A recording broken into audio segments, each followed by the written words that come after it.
కాయ కష్టం వారికిష్టం, సమిష్టిగా పనిచేయడం వారి నైజం, కల్మషం లేని హృదయాలు వారివి. వారంతా వలస కూలీలు. పొరుగున ఉన్న మధ్యప్రదేశ్, ఛత్తీస్గఢ్, ఒడిశా రాష్ట్రాల నుంచి ఏటా కూలీ పనుల కోసం ఖమ్మం జిల్లాకు వలస వచ్చి 3 నెలల కాలం ఇక్కడే జీవనం సాగిస్తారు. తెలంగాణలోని ఖమ్మం, వరంగల్, ములుగు, మహబూబాబాద్ జిల్లాలకు, ఆంధ్రాలోని పశ్చిమ గోదావరి జిల్లాలోని కుక్కునూరు, వేలేరుపాడు మండలాల్లో సుమారు 1000 ఎకరాల్లో మిర్చి పంటను సాగు చేస్తారు. వీటిని కోసేందుకు ఇక్కడ కూలీలు సరిపోకపోవడం వలన వలస కూలీలు రావడంతో అరుగాలంలోనే కష్టపడి పండించిన పంట చేతికొస్తుందని రైతన్న చెబుతున్నారు. వారికి అన్ని సౌకర్యాలు కల్పిస్తూ మిర్చి తోటలు ఏరుతున్నామని రైతులు సంతోషం వ్యక్తం చేస్తున్నారు. ఇక దీనిపై మరింత సమాచారం మా ప్రతినిధి ఉపేందర్ అందిస్తారు.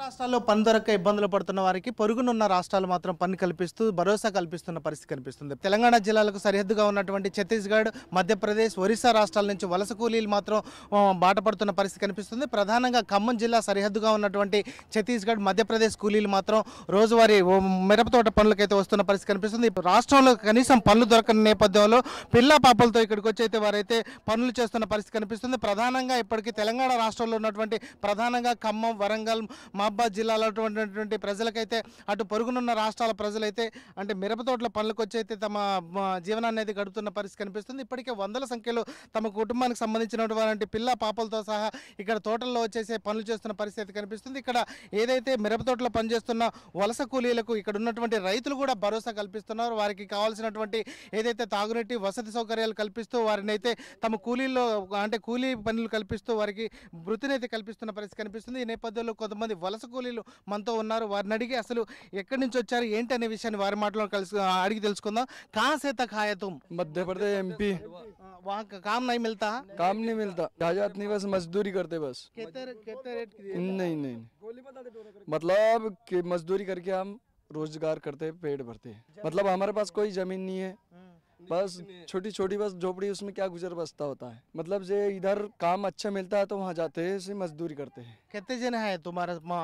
मतलब बहुत है, बहुत कम से कम 200-250 से ऊपर ही है। यहाँ जमीन का रैत कैसे तुम्हारा सौकर्य तुम्हारा ये काम करने तो है ना, कैसे या सौकर्य क्या बोलता उसका?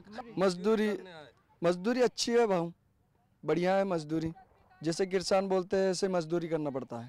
तुम बोलो कितने जना है यहाँ कैसे मिलता है काम, कैसे मिलता है? काम तो बहुत अच्छा है, समझ लो कि 18 रुपए 20 रुपए केजी से हम तोड़ते मिर्ची, और घाम बहुत ऊपर से पड़ते हैं। सुबह में कितने देर में काम के आता है? कैसे? सुबह से 6 बजे से आके खेत में लग जाते। रोज कितने केजी काटता तुम? हम 30 केजी 35 केजी एक जन। అంటే మీరు చెప్పండి, దాదాపుగా అంటే ఈ కూలీలే మీరు ఎప్పటి నుంచి తీసుకొస్తున్నారు? గతంలో తీసుకొచ్చారా, ఇప్పుడు ఈసారి తీసుకొచ్చారా? గతం నుంచి తీసుకురావట్లేదండి. ఇప్పుడు ఒక 2-3 సంవత్సరాల నుంచి వస్తారు. 2-3 సంవత్సరాల నుంచి వస్తుంటే వీళ్ళు బాగా అడుగుతారు డబ్బులు, వాళ్ళు ఇష్టం నుంచి అడుగుతారు. ఇప్పుడు 10 మంది రైతులు వచ్చేసరికి వాళ్ళ కాడ వాళ్ళు ఎంత పడుతుంటారు, కేజీకి 20 అంటారు, 25 రూపాయలు అంటారు. వాళ్ళు నచ్చినంత అడుగుతారండి, ఇక తక్కువ కోయట్లేదు ఇక్కడ. ఇప్పుడు ఏదైనా ఈ ప్రభుత్వం మాత్రం దీనికి మాత్రం ఆదుకోవాలి, మళ్ళీ ఇబ్బందిగా ఉంటుంది మాకు. దీనికి విషయంలో మాత్రం ప్రభుత్వం మాత్రం కొద్దిగా సహకరించాలి. వీళ్ళు ఇష్టం వచ్చి అడుగుతారు. రేట్లు కూడా మాకేం లేవు, దిగుబడి లేదు. దిగుబడి 5-6 క్వింటాల కంటే ఎక్కువ రాదండి. ఈ మిర్చి దిగుబడి ఎక్కువ రాదు. నల్లిలు వచ్చి తోటలు అన్నీ పోయినాయి. తోటల కింద నుంచి మొత్తం చచ్చినాయి, చచ్చుడు వచ్చింది, నల్లి వచ్చింది, తోటలు అన్నీ పోయినాయి. ఇక్కడ స్థానికంగా ఉన్నారు, ఇక్కడ కూలీలు దొరకట్లేదా? వెళ్ళి ఎందుకు పెట్టుకుంటారా? కూలీలు దొరకట్లేదండి. దొరకగా అంతే ఇక 2 కోతలు అయిపోయే తోటలు ఇప్పుడు కూడా దాకా అయిపోయినాయి. కోతలు కూడా ఫస్ట్ కోత కూడా కాలేదు. ఇవి ఉన్నమటిగా మన 2 కూలీలు అసలు వరుస కూలీలు దొరకగా చాలా ఇబ్బందులు పడుతారు. ఇక్కడ వచ్చిన వాళ్ళు కూడా బాగా అడుగుతారు. 20 రూపాయలు అడుగుతారు, 25 రూపాయలు అడుగుతారు, 15 రూపాయలు అడుగుతారు.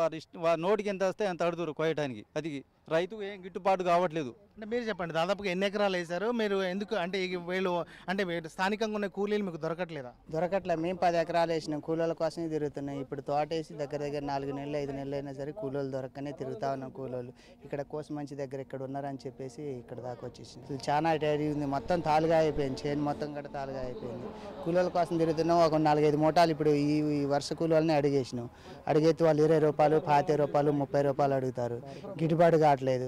అట్లా అని చెప్పి ఇంకో మోటావత్రం అని ఈడి దాకా వచ్చి నీళ్ళు తీసుకెళ్దాం సార్ చూంచుదాం అన్నట్టుగా ఈడి దాకా వచ్చి వసర్దు కాడ అన్నీ చూసుకుంటున్నాం, మేమే చూసుకుంటున్నాం. వాళ్ళ వసర్దు నీళ్లు కానీ వాళ్ళకి కరెంటు కానీ ఏది కానీ చూస్తాం, మిమ్మల్ని ఇక్కడ నుండి తీసుకుపోయి అక్కడ ఏరించుకుందాం అన్న ఆలోచనతో ఇక్కడ దాకా వచ్చేసి. అంటే వీళ్ళు అంటే ఇప్పుడు మీకు ఇంత రేటు పెట్టి ఏరిస్తున్నారుగా, మీకు అంటే వెసులుబాటు అవుతుందా?